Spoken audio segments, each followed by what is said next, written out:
Bengal Genius back again. Subscribe. I'm still not over this Colts loss. It means so much. This was a huge, devastating loss that just it knocks me on my heels, man. Because I'll tell you, I'm watching the Miami Dolphins, and Brian Flores is a better coach than Zac Taylor. Miami is starting to do things fundamentally sound, tackling, blocking, and those types of things. And we just are not doing that. We're an inconsistent, undisciplined team that does not adjust well. Our game planning isn't good.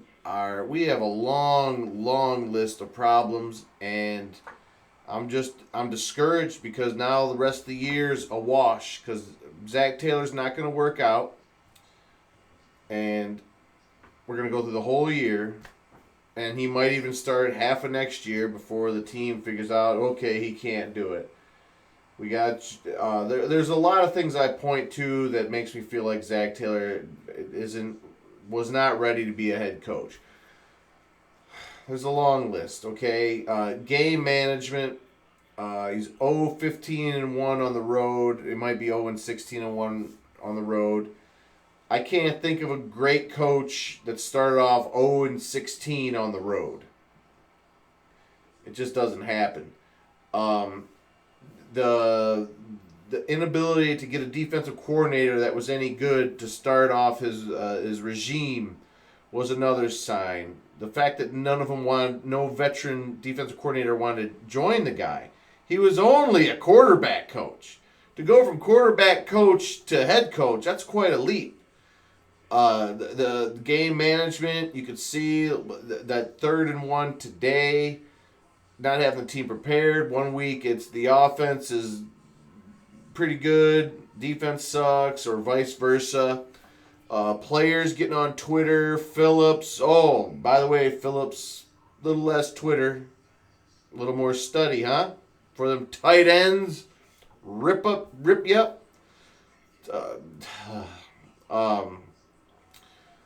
We got issues, obviously. What I found out, I don't even think I brought it up on my show, is that Jim Turner is Zac Taylor's father-in-law's cousin. So Zac Taylor is married to, I believe it's Richard Sherman or Mike Sherman. I'm thinking of that would have been funny. But Mike Sherman, the old Packer head coach, and that's Jim Turner's cousin. So already my man can't even put on his big boy pants and tell his old lady that, shit it, I'm going to hire who I want to hire.